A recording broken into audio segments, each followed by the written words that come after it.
भारत और पाकिस्तान के बीच खत्म हुआ युद्ध। 12 मई को फिर बात करेंगे दोनों देशों के डीजीएमओ विदेश सचिव विक्रम मिस्री ने दी जानकारी। दिल्ली में पीएम आवास पर हुई high level meeting. PM Narendra Modi ने की बैठक की अध्यक्षता। रक्षा मंत्री राजनाथ सिंह, एनएसए अजित डोभाल, सीडीएस और तीनों सेना प्रमुखों के साथ की चर्चा।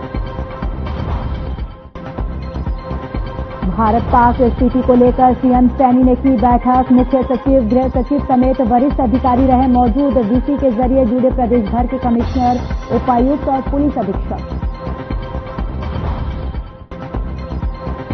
सिरसा में 2 जगहों पर मिले मिसाइल के टुकड़े। देर रात सुनाई दी तेज आवाज। एयरफोर्स की टीम ने लिया स्थिति का जायजा।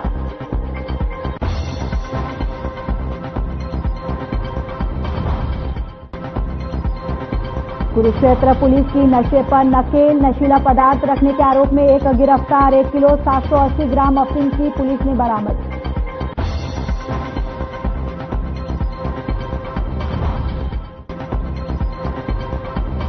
चरखी दादरी शहर में हुई बारिश ने खोली प्रशासन के दावों की पोल। शहर के कई वार्डों में बारिश से हुआ जलभराव। शहरवासियों को करना पड़ रहा है परेशानियों का सामना।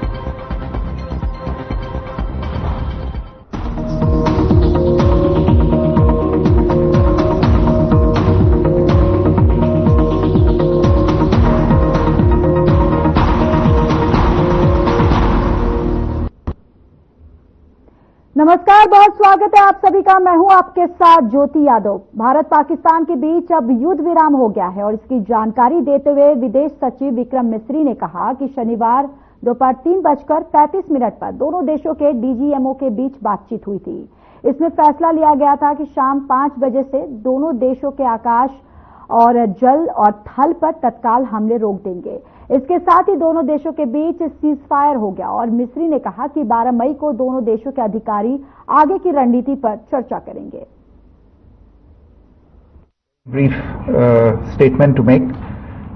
Following that, as you know, there will be a briefing by my colleagues from the military.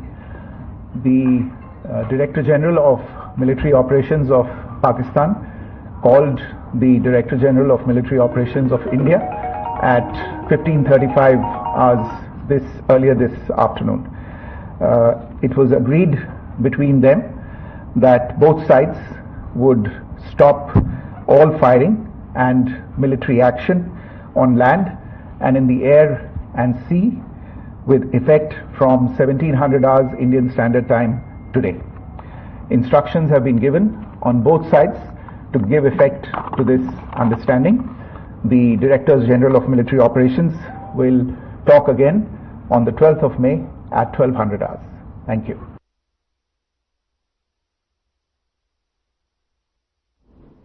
तो वहीं रक्षा मंत्रालय ने भी मामले में प्रेस कॉन्फ्रेंस की और ऑपरेशन सिंदूर पर जानकारी दी है। पाकिस्तान की मिस इन्फॉर्मेशन कैंपेन के बारे में अवगत कराऊंगी। पहला, पाकिस्तान ने यह क्लेम किया कि उसने अपने JF-17 से हमारे S-400 व ब्रह्मोस मिसाइल बेस को नुकसान पहुंचाया, जो कि बिल्कुल गलत है। दूसरा, उसका यह भी मिस इन्फॉर्मेशन कैंपेन था कि हमारी एयरफील्ड्स जो कि सिरसा, जम्मू, पठानकोट, बठिंडा, नलिया और भुज में है, ये उसका मिस इन्फॉर्मेशन भी बहुत गलत है। तीसरा, पाकिस्तान के मिस इन्फॉर्मेशन कैंपेन के मुताबिक हमारे एम्यूनिशन डम्प्स जो चंडीगढ़ और बियास में है उसका डैमेज हुआ, यह भी बिल्कुल गलत है। हमने आपको मॉर्निंग ब्रीफिंग में बताया था विद फैक्ट्स एंड फिगर के साथ कि ये सारी चीजें बिल्कुल सही सलामत हैं। अब मैं आपको बताना चाहती हूं कि पाकिस्तान के एक प्रेस कॉन्फ्रेंस में ये बात की गई थी कि उनके सीनियर मिलिट्री ऑफिसर्स जो कि पूरी तरह से ये भ्रामक हैं और तथ्यों से दूर हैं कि पाकिस्तान की ओर से ये झूठा आरोप भी लगाया जा रहा है कि भारतीय सेना ने मस्जिदों को नुकसान पहुंचाया। मैं इससे बिल्कुल स्पष्ट करना चाहती हूं कि India is a secular nation और हमारी सेना भारत के कॉन्स्टिट्यूशनल वैल्यूज की एक बहुत प्यारी झलक है। इंडियन आर्म्ड फोर्सेस ने पाकिस्तान को बहुत भारी नुकसान पहुंचाया, उनके मिलिट्री इंफ्रास्ट्रक्चर्स को, चाहे वो लैंड एसेट्स हो या फिर उनके एयर एसेट्स। यही नहीं, इंडियन आर्म फोर्सेस ने पाकिस्तान की एयरफील्ड्स स्कर्दू, जकोबाबाद, सरगोदा और बुलारी को बहुत नुकसान पहुंचाया। इसके अलावा पाकिस्तान के air defence system, radar system, उनको भी एयर स्पेस में अनटेनेबल किया। यह भी बताना चाहती हूं कि लाइन ऑफ कंट्रोल के पास पाकिस्तान के command and control logistic installations और उनके मिलिट्री इंफ्रास्ट्रक्चर्स, मिलिट्री पर्सनल्स का इतना भारी नुकसान हुआ कि पाकिस्तान की ऑफेंसिव व डिफेंसिव कैपेबिलिटी को नष्ट कर दिया गया। अंत में मैं फिर से ये बात दोहराना चाहूंगी, इंडियन आर्म फोर्सेस पूरी तरह से तैयार है, सतर्क है और भारत की संप्रभुता और अखंडता की रक्षा के लिए पूरी तरह से कमिटेड है। धन्यवाद। जय Hind.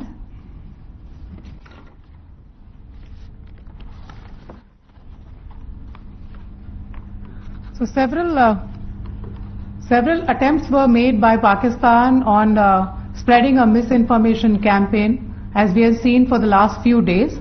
There were attempts made to say that our S-400 at a northern base was destroyed, which was completely false, and that it was destroyed by a JF-17, it was a false information.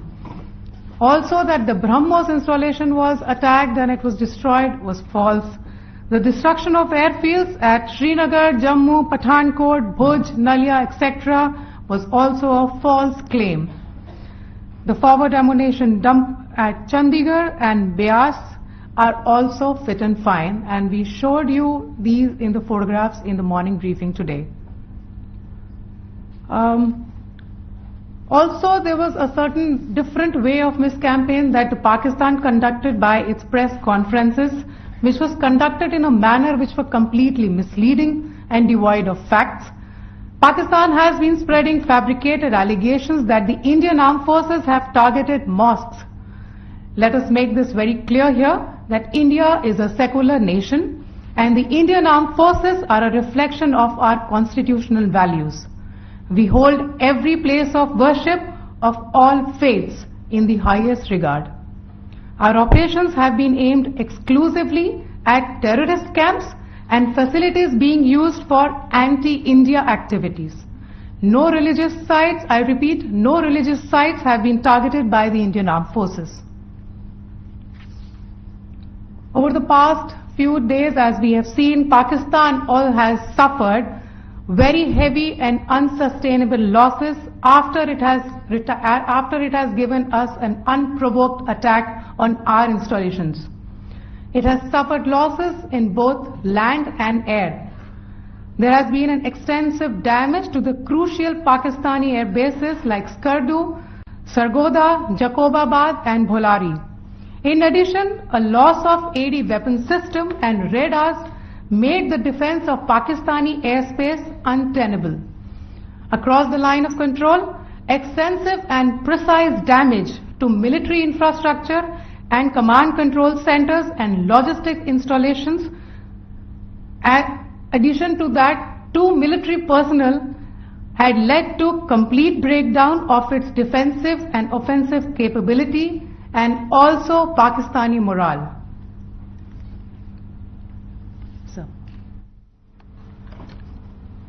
In conclusion, let me reiterate that whilst we will be adhering to the understanding that has been reached today, that is the Indian Army, the Indian Navy and the Indian Air Force, we remain fully prepared and ever vigilant and committed to defending the sovereignty and integrity of the motherland.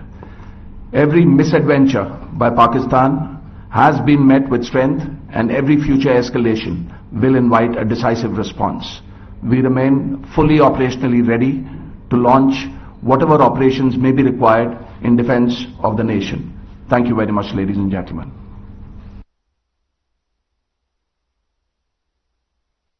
Bharat और पाकिस्तान में cease fire से पहले PM Narendra Modi ने दोनों देशों की स्थिति पर नजर बनाए रखी।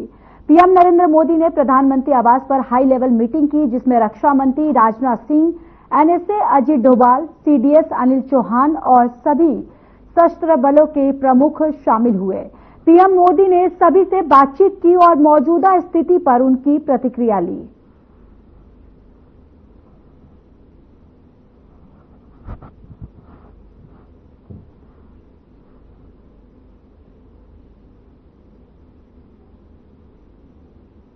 तो वहीं स्थिति को लेकर हरियाणा सरकार भी अलर्ट मोड पर रही। सीएम नायब सिंह सैनी की अध्यक्षता में चंडीगढ़ स्थित सचिवालय में विशेष बैठक हुई। बैठक में मुख्य सचिव, गृह सचिव समेत वरिष्ठ अधिकारी भी मौजूद रहे, जबकि प्रदेश भर के कमिश्नर, उपायुक्त और पुलिस अधीक्षक और वीडियो कॉन्फ्रेंसिंग के माध्यम से बैठक में शामिल हुए हैं। और ये तस्वीरें भी देखिए बैठक की, जहां पर मुख्यमंत्री नायब सिंह सैनी की अध्यक्षता में ये बैठक जो है की गई है। अलर्ट मोड पर हरियाणा सरकार जो है वो भी है और देखिए सीएम सैनी की अध्यक्षता में ये बैठक हुई है। तमाम नेता, अधिकारी गण जो है इस बैठक में मौजूद रहे।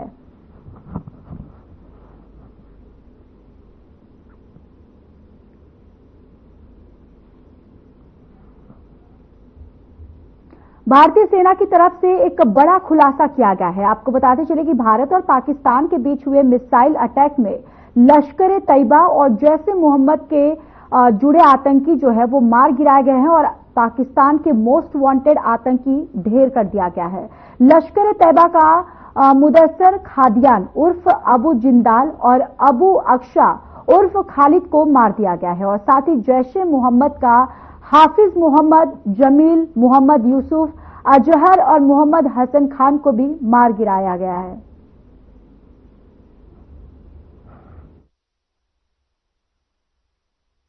और देखिए ग्राफिक्स के माध्यम से आपको बता रहे हैं लश्कर-ए-तैयबा के कई जो आतंकी थे उनको मार गिराया गया है और अबू अक्शा उर्फ खालिद जो है इसको भी मार गिराया गया है। मोहम्मद जमील और आपको ये भी बताते चले हाफिज मोहम्मद जमील जो है इसकी भी मौत हो गई है। जो तमाम नाम आपको बता रहे हैं, मोहम्मद यूसुफ, अजहर, ये जो टेलीविजन स्क्रीन पे जो आप नाम देख पा रहे हैं, ये जैसे मोहम्मद के गुट के थे। ये जैसे मोहम्मद जो इनको पालता था, पोसता था, ट्रेनिंग देता था और ट्रेनिंग देने के बाद भारत में भेजता था कि आतंकवादी हमलों को जो अंजाम है वो दे सके। और देखिए अब यहां पर भारत को एक बहुत बड़ी उपलब्धि जो है वो हासिल हुई है। जैसे मोहम्मद के कई आतंकवादियों को भारत की सेना ने मार गिराया है। मोहम्मद हसन खान को मार गिराया है और तमाम नाम जो है आपके टेलीविजन स्क्रीन पे देख पा रहे हैं। और हमने जो आपको नाम बताए ये तमाम जैसे मोहम्मद के आतंकवादी थे जिनको भारत के जो हमारे वीर सैनिक जो है उनको मार गिराए हैं। हरियाणा के गृह सचिव सुमिता मिश्रा ने 9 मई को पीसी की और जिसमें उन्होंने सीएम के साथ हुई अधिकारियों की बैठक में हुई चर्चा की जानकारी दी है। और सुमिता मिश्रा ने कहा कि सिविल डिफेंस और एडवाइजरी कमेटी का गठन जो है वो किया है और नेशनल डिजास्टर मैनेजमेंट एक्ट यानी कि सिविल डिफेंस मैनेजमेंट एक्ट के बारे में मंथन हुआ है और सभी जिला उपायुक्तों को 5-5 लाख रुपए अलॉट किए गए हैं। और इसके साथ ही एग्जिस्टिंग स्टॉक को चेक करने और स्टॉक ना करने के बारे में भी हिदायत दी गई है। नागरिक डायल 112 से सहायता के साथ जानकारी ले सकते हैं और वाटर रिसोर्सेज पर सिक्योरिटी जो है वो बढ़ा दी गई है। अगर कोई संदिग्ध चीज मिलती है तो नागरिक इसकी सूचना जो है वो पुलिस को दे सकते हैं। और इसके साथ ही ये भी बताया गया कि फायर क्रैकर्स पर भी प्रतिबंध लगा दिया गया है और आम नागरिक जो है वो ड्रोन्स नहीं उड़ा सकते हैं। और सुमिता मिश्रा ने ब्लैकआउट को लेकर भी दिशा निर्देश दिए हैं। 2 अहम बैठकें हुई हैं। कल हमने नोटिफाई करी है state level civil defence advisory committee. तो सबसे पहले तो मुख्य सचिव की अध्यक्षता में उसकी बैठक की गई जिसमें सारे जो इम्पोर्टेंट महकमे हैं जो वाइटल सर्विसेज से जुड़े हैं, बिजली है, पानी है, हॉस्पिटल्स हैं, उनके एडमिनिस्ट्रेटिव सेक्रेटरीज उस बैठक में मौजूद थे और यही चर्चा हुई है कि हमें ये सुनिश्चित करना है कि किसी भी प्रकार की जो एसेंशियल सर्विसेज हैं नागरिकों के लिए उनमें कोई डिस्टर्बेंस ना आए और उसके लिए जो भी कंटिजेंसी प्लान है वो हर एक विभाग अपनी तैयार करे। उसके पश्चात हमने सभी फील्ड के जो हमारे अधिकारी हैं, उपायुक्त हैं, एसपीज हैं, कमिश्नर्स ऑफ पुलिस हैं, उनके साथ एक और व्यापक बैठक हुई जिसकी अध्यक्षता सीएम साहब ने करी है। और उसमें हमने होम और रेवेन्यू डिपार्टमेंट की ओर से दो मुख्य एक्ट हैं जिनको हम फिलहाल जिनके तहत आगे कार्रवाई कर रहे हैं। एक तो हमारा नेशनल डिजास्टर मैनेजमेंट एक्ट है 2005 का और सिविल डिफेंस एक्ट है 1968 का। तो उसमें हमने ये बताया कि कल हमने ऑलरेडी सभी जिला उपायुक्तों को 1 करोड़ 10 लाख रुपए रिलीज कर दिए हैं हर जिले में 5 लाख के रेट से इमरजेंसी सर्विसेज या कोई भी आपातकालीन सुविधाएं देने के लिए। साथ ही सभी डिस्ट्रिक्ट्स में डिप्टी कमिश्नर को controller under civil defence notify कर दिया गया है और उसके तहत हमने आज उनको बताया कि क्या क्या अपेक्षाएं हैं कि जिला प्रशासन इंश्योर करे इस दौरान। और सीएम साहब ने भी यही जोर दिया कि चाहे वो हमारी एसेंशियल कमोडिटीज हैं, खाद्य पदार्थ हैं, दाल है, राशन है, इसकी हमने आदेश दिए हैं सभी डीसीज को कि एसेंशियल कमोडिटीज एक्ट के तहत वो ऑर्डर्स जारी करें कि कोई भी होर्डिंग और स्टॉक फाइलिंग नहीं होगी। जो भी एग्जिस्टिंग स्टॉक है उसको चेक किया जाए और उसको डिस्क्लोज किया जाए, जैसे कि कोई भी किसी प्रकार की इसमें गड़बड़ नहीं हो। सीएम साहब ने फायर सर्विसेज को सुदृढ़ करने के लिए सारी हमारी गाड़ियां फंक्शनल हो, उनकी मैपिंग की जाए, जैसे कि कोई भी अगर ऐसी घटना होती है तो हम तुरंत उसका रिस्पांस टाइम इंश्योर कर सकें। हमारी जो इमरजेंसी रिस्पांस लाइन है 112 वो ऑलरेडी अच्छे से चल रही है और उसमें हेल्थ एंड फायर सर्विसेज भी कवर्ड हैं। तो हमने पहले भी शेयर किया कि किसी भी नागरिक को अगर किसी प्रकार की ऐसी इमरजेंसी है, क्राइसिस है, तो वो डायल 112 करें। सीएम साहब ने ये भी जोर दिया कि हम सभी कोऑर्डिनेशन से चलें, सभी विभाग आपस में तालमेल रखें। जो हमारी वाटर सर्विसेज हैं वहां पे निगरानी रखी जाए। ऑन द ग्राउंड पुलिस और जिला प्रशासन ये सुनिश्चित करे कि कोई भी किसी प्रकार की जो एंटी सोशल एलिमेंट्स हैं, वो युद्ध हमेशा दूसरे देश से नहीं होता है। कई बार लोग ऐसे मौकों का फायदा उठा के लोकल लेवल पर गड़बड़ करने का प्रयास करते हैं।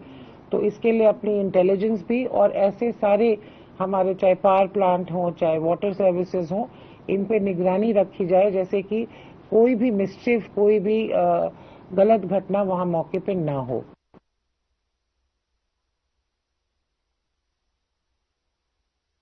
भारत और पाकिस्तान में हुए हमले के दौरान सिरसा में 2 जगहों पर रानिया, चुंगी और खाजा खेड़ा और फिरोजाबाद चक साहिबा में डैमेज की गई है और मिसाइल के टुकड़े भी मिले हैं।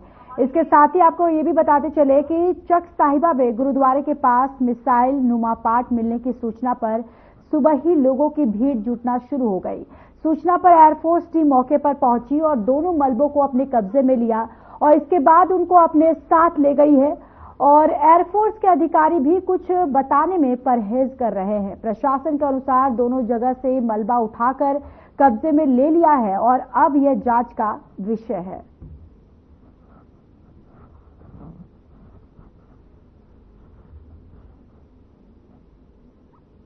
भारत पाकिस्तान तनाव के बीच प्रशासन ने पूरे प्रदेश में हाई अलर्ट जारी कर दिया है और वहीं पंजाब और चंडीगढ़ में पाकिस्तानी हमलों की कोशिश के बाद हरियाणा में भी सुरक्षा व्यवस्था बढ़ाई दी गई है।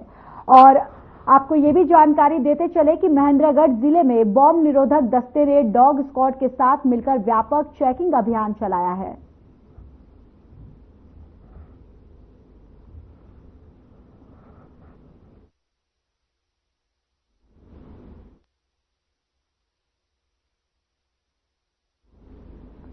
तो चलिए रुक करते हैं इस वक्त की बड़ी और अहम जानकारी चंडीगढ़ से सामने आ रही है। किसानों को सरकार की सौगात, ये बड़ी जानकारी। ढेंचा उगाने वाले किसानों के लिए ऐलान किया गया है।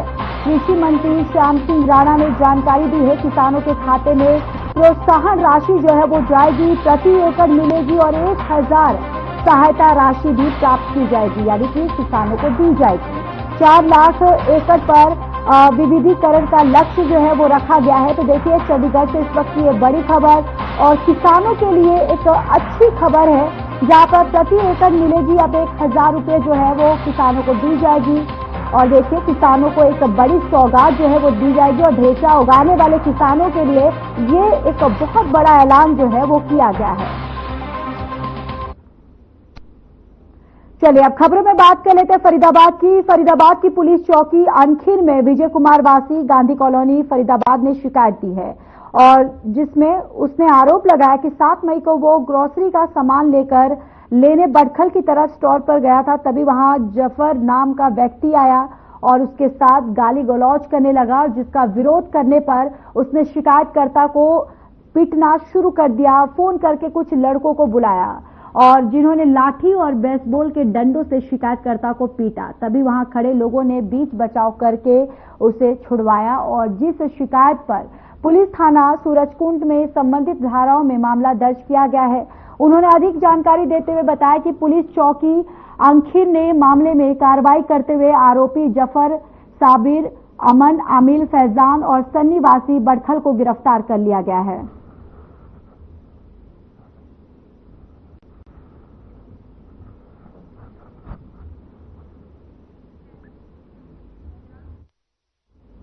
फरीदाबाद के बल्लभगढ़ में बीते 28 अप्रैल को अधिकारियों के द्वारा ऑनलाइन ड्यूटी शराब पीने के और साथ ही आपको बताते चले कि यहां पर ये पूरा मामला जो है वो 28 अप्रैल की है, जहां अधिकारियों द्वारा ऑन ड्यूटी शराब पीने के मामले में 10 दिन बीत जाने के बाद भी कोई कार्रवाई नहीं की गई है। मामले में अधिकारियों द्वारा ऑन ड्यूटी कर्मचारियों के शराब मामले को दबाने की कोशिश की जा रही है, तो वहीं इस मामले में डीएफएससी विभाग के अधिकारी इस कार्रवाई से अपना पाला झाड़ रहे हैं। और आपको ये भी जानकारी देते चले कि ऑन ड्यूटी शराब पार्टी करने वालों में बल्लभगढ़ एफएसओ सत्यनारायण, अभिषेक राणा, इंस्पेक्टर गिरीश मिश्रा, कृष्णमणि त्रिपाठी, संदीप कुमार और सेवादार बंटी का नाम शामिल है।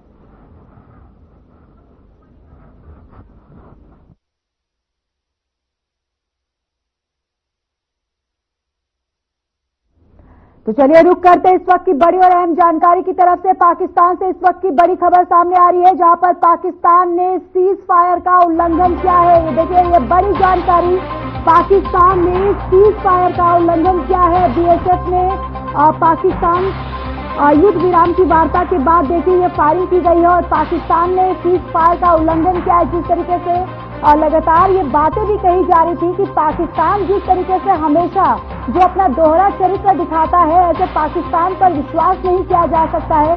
और देखिए वही हुआ, जिस तरीके से बातचीत करने के बाद सीज फायर किया गया, अब फिर से सीज फायर का जो उल्लंघन जो है पाकिस्तान की तरफ से किया गया है। और ये बड़ी जानकारी आप तक साझा करें।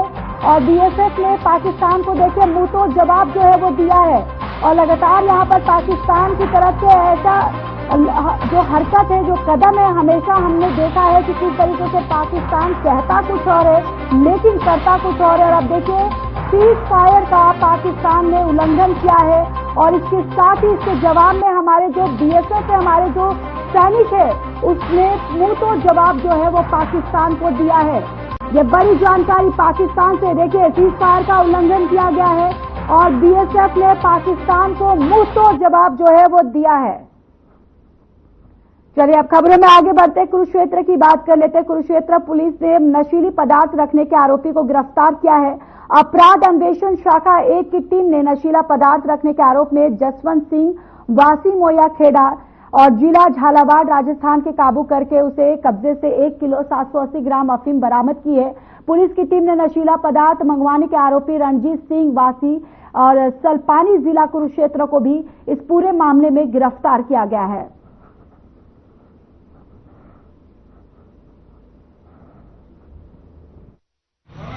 जैसा कि नशीले पदार्थों की जो तस्करी हो रही है, उसकी धरपकड़ के संबंध में माननीय पुलिस अधीक्षक महोदय कुरुक्षेत्र के निर्देशन से ये 1 की टीम के द्वारा एक अफीम की खेप जो कि 1 किलो 780 ग्राम अफीम थी, वो पकड़ी गई है सिटी शहर के एरिया से।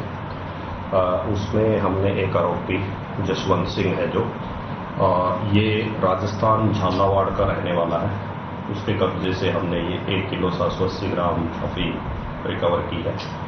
और जैसे कि ये देने के लिए आ रहा था, एक आगे है सलपानी कला का जिसका नाम रणजीत सिंह है, सलपानी कला थाना झांसा में इसने ये खेप मंगवाई थी। उसको भी इसी कड़ी में हमारी टीम के द्वारा पकड़ा गया है। चलिए, इस बुलेटिन में मेरे साथ फिलहाल के लिए बस इतना ही। बाकी देश और दुनिया की तमाम बड़ी खबरों के लिए जुड़े रहिए हमारे साथ। नमस्कार।